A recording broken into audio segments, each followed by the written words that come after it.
Truck में बैठे थे अपर पुलिस महानिदेशक और डीआईजी। ट्रक वाले को क्या पता कि यह कौन से साहब हैं और आगे क्या होने वाला है। उन्होंने कहा चलो आगे थाने पर तुमसे कोई नहीं लेगा। बेचारे को अच्छा लगा, कम से कम 500 रुपया बचेगा और हो सकता है सादे वर्दी में कोई दरोगा जी हो। बैठा लिया, बजा रहा था गाना, टेप बजा रहा था। रात्रि के 1 बजे के बाद जैसे ही ट्रक पहुंचता है पुलिस चौकी के सामने, फिर हो गया खेल। दोनों कूद पड़े। एक थे अपर पुलिस महानिदेशक और दूसरे थे डीआईजी यानी पुलिस उप महानिरीक्षक, और वसूली करते हुए पकड़ लिए गए आरक्षी। दरोगा जी चले भाग, पूरी चौकी खाली हो गई। उधर थानाध्यक्ष पर भी अपराध दर्ज हुआ। 5 लाख रुपए एक थाना एक रात का वसूलता था। दोस्तों, यह और कहीं का मामला नहीं है, उत्तर प्रदेश का है। उत्तर प्रदेश के बलिया जनपद का थाना नरही और कोरंटाडीह पुलिस चौकी, जो काफ़ी बदनाम है पहले से ही। बिहार का सीमावर्ती थाना है तो बलिया में। आगे बढ़ने पर गाजीपुर आ जाएगा। एनएच के रास्ते जैसे आप जाएंगे तो अब आगे बढ़ेंगे, गंगा का पुल आ जाएगा। आइए पूरा मामला बताते हैं और ऐसे अधिकारी कौन हैं। क्या उत्तर प्रदेश में अब थाने बिकने बंद हो जाएंगे? जिस तरह से कोतवाली और थानों का रेट तमाम पुलिस अधीक्षकों ने लगाया, कई बार हमने इस पर चर्चा भी किया, बताया भी। बताने में कोई गुरेज नहीं है और वो हमारा कुछ करेंगे भी नहीं, क्योंकि अगर चोर हैं तो चोर के पास नैतिक बल नहीं होता। लेकिन 2 ऐसे कद्दावर आईपीएस अफसरों की बात आज मैं करने जा रहा हूं, जिन लोगों ने बहुत दिनों बाद यह सुनने में आया है कि ट्रक में बैठकर और रात में जगकर इस प्रकार से अपने ही वर्दीधारियों को रंगे हाथ दबोचने वाले ऐसे कौन हैं। दोस्तों, 24/25 की रात यह दर्ज अपराध की कापी हमारे पास है, कई पन्नों में है, जिसका प्रिंट आउट निकलवाया हूँ। आपकी सुलभता के लिए मैं इसे दे भी दूंगा, आप पढ़ भी सकते हैं। और अब जो 2023 में भारतीय न्याय संहिता BNS 2023 बना है, उसके तहत अपराध दर्ज हुए हैं। भ्रष्टाचार निवारण अधिनियम 1988 जो धारा 7 है उसके तहत है, और भारतीय नागरिक सुरक्षा संहिता BNS की धारा 13 के तहत अपराध दर्ज है। आइए बात करते हैं। हम आपको ले चलते हैं उस बलिया में, वीरों की धरती, जवानों का देश, बागी बलिया उत्तर प्रदेश, जो जनपद सबसे पहले आज़ाद हो गया था। 1942 के आंदोलन में चित्तू पांडे को वहाँ का डीएम बना दिया गया, जिनके घर का वीडियो हमने दिखाया था। पढ़े लिखे नहीं थे, लेकिन जेल से निकाला बलिया के लोगों ने और कहा अब हमारे डीएम रहेंगे चित्तू पांडे, शेरे बलिया के नाम से जिन्हें नवाजा गया है। और बलिया के ही निवासी किसी ऐसे व्यक्ति को पुलिस कप्तान बना दिया गया। कई दिनों तक इन लोगों ने जिले को चलाया भी, अंग्रेज अधिकारी वहां से भाग खड़े हुए। ऐसा बलिया, लेकिन भ्रष्टाचार की ऐसी लूट बलिया ही क्यों, गाजीपुर क्यों नहीं, अगल बगल के जनपद क्यों नहीं? मैंने खुलेआम कई बार कहा है। जैसे अपने गाजीपुर की बात करें तो 2 पुलिस कप्तान इधर के दिनों में ऐसे आए जिनके ऊपर कोई प्रश्न चिन्ह नहीं लगा। एक डॉक्टर अरविंद चतुर्वेदी और राम बदन सिंह। शेष के बारे में वही पुलिसकर्मी ही बताते हैं, साहब क्या करें, देना पड़ता है। लेकिन अगर पुलिस कप्तान नहीं लेता है, थाना नहीं बेचता है, तो वह लोग इस बात को नहीं कर सकते कि देना है। चलिए हम आपको ले चलते हैं बलिया, बलिया की माटी पर। बिहार का सरहद है बलिया। वैभव कृष्ण ये आईपीएस हैं, 2010 बैच के।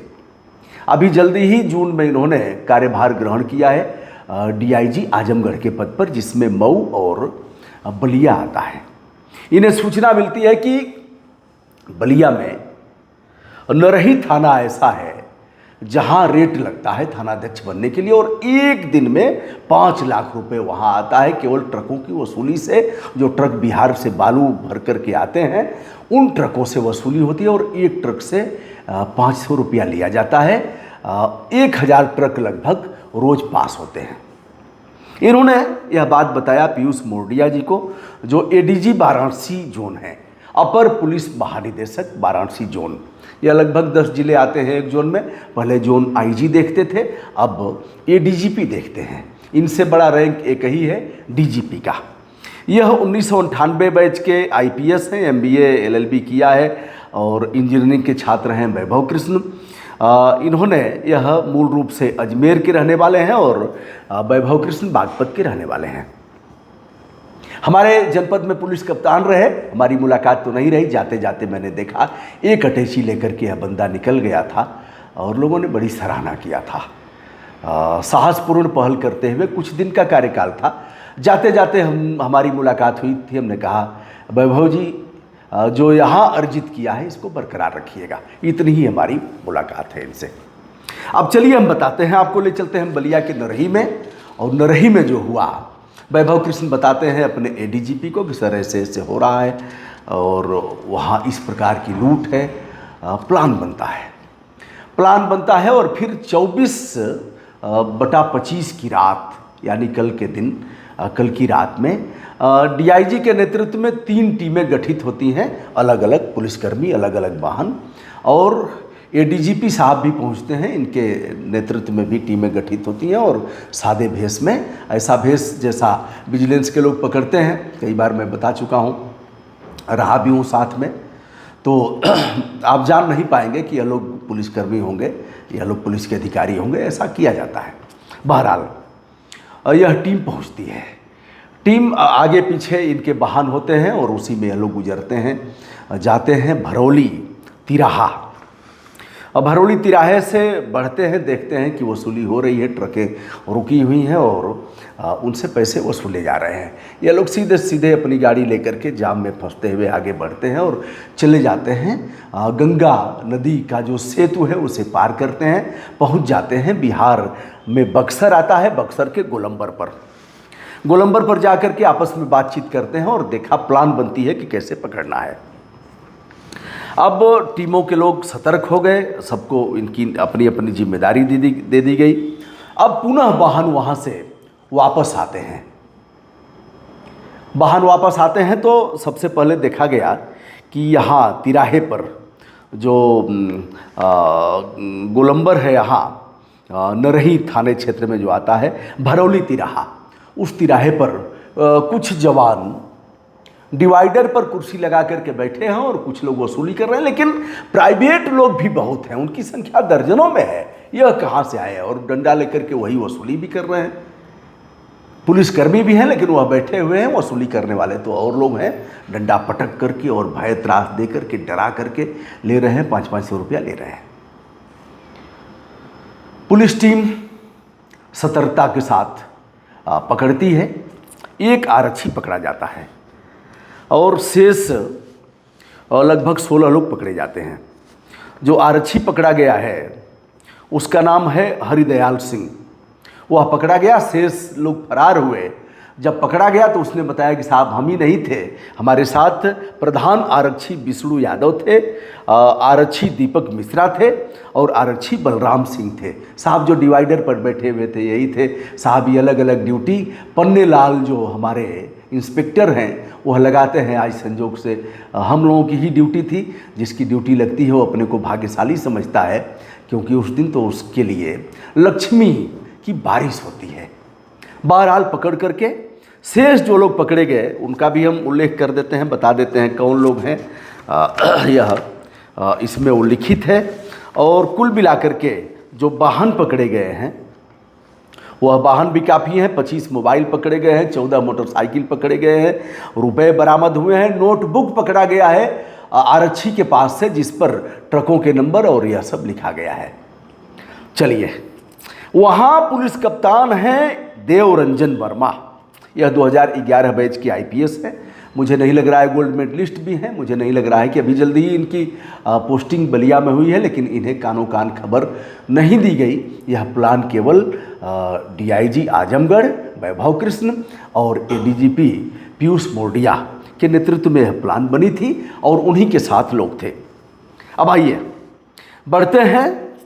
इन लोगों को पकड़ने के बाद अब एडीजीपी पीयूष मोरडिया और डीआईजी वैभव कृष्ण एक ट्रक में बैठ जाते हैं और ट्रक संख्या है यूपी 61 80। यह संजोग से गाजीपुर का ही है, तिवारीपुर मोहम्मदाबाद के पास का है, 2756।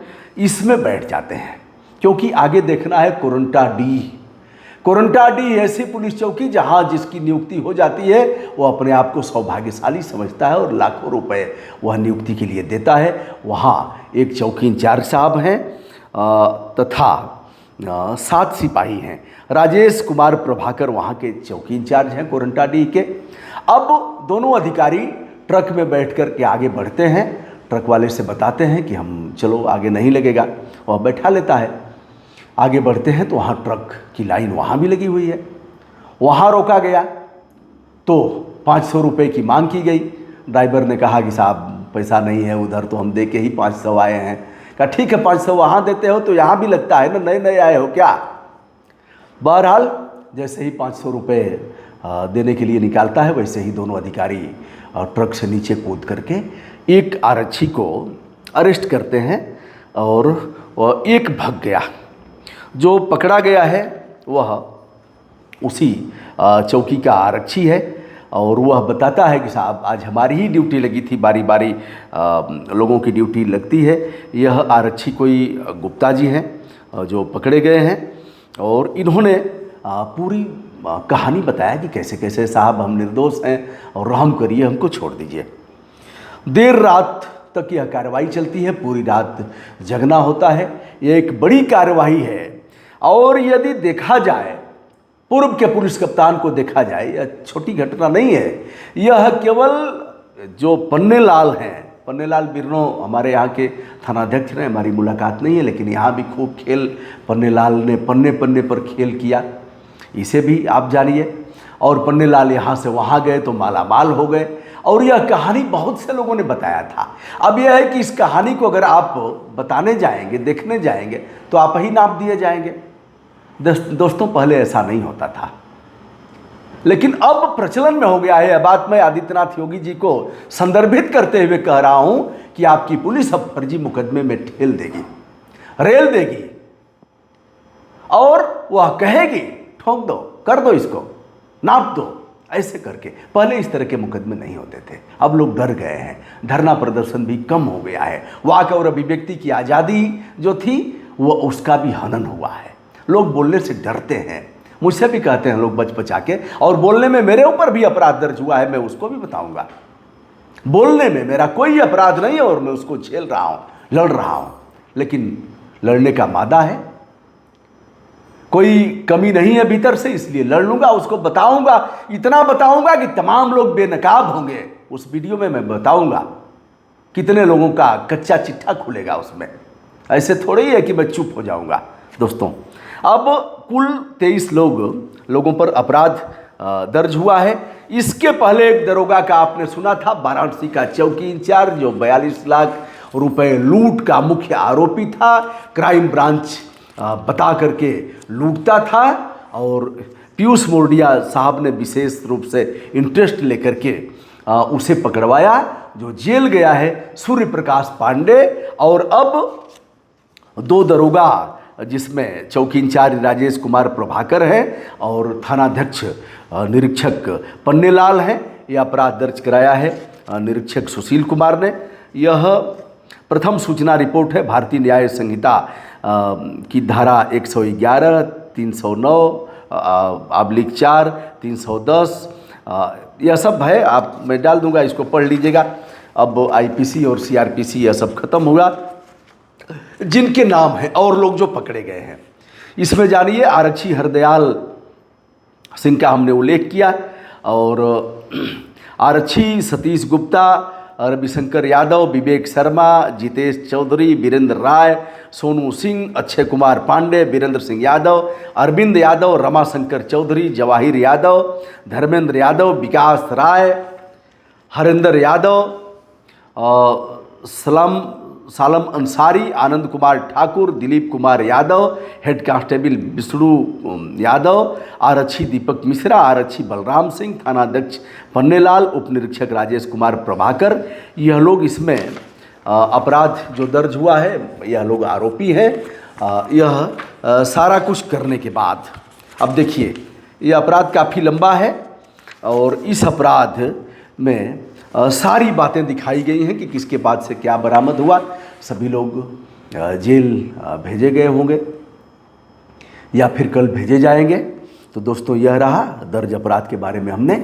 इस तरह का अगर होता रहेगा, थाने नहीं बिकेंगे, कप्तान ईमानदार होगा, अफसर अगर इस तरह से, अफसर अगर ऊपर नहीं देगा, ऊपर अगर मिनिस्टर चोर नहीं होगा, मुख्यमंत्री ईमानदारी से काम करेगा, तो निश्चित रूप से अच्छा प्रदेश और देश होगा। कुल मिलाकर के डीआईजी वैभव कृष्ण और एडीजीपी पीयूष मोरडिया जी के लिए ढेर सारी शुभकामनाएं, जिन्होंने इस तरह का करके जनता का विश्वास एक बार फिर से जीता है। और ऐसे कुकृत्य करने वाले पुलिसकर्मियों के भीतर दहशत हुई है। समाज के ही लोग हैं जो इनका साथ देते हैं। उसमें भी बताया गया है कि प्राइवेट जो लोग वसूली करते हैं, इनको अलग से पन्नेलाल और चौकी इंचार्ज साहब पैसे देते थे। इनका महीने का बधा था या फिर जैसे भी बधा हो, कितना वसूली करते हैं इस पर इनका कमीशन फिक्स था। डंडा लेकर के आप वाराणसी में ही देखिए ना, किस तरह से डंडा लेकर के ऑटो वालों से वसूली होती है, यहीं देख लीजिए। मैं प्रयास करूंगा पीयूष मोरडिया साहब से मिल करके इसे बताने का, और इसमें हमारा भी दायित्व है, हमारी ड्यूटी है। हमको ये आसान नहीं कर रहे हैं, ड्यूटी है कि इसे बताना है, इसे रोकना है, और यह देश हित में हम कर रहे हैं, कोई आसान नहीं है। दोस्तों, मैं हूं ब्रजभूषण दुबे। विनम्रता के साथ हमारा प्रणाम स्वीकार करें। बहुत बहुत धन्यवाद।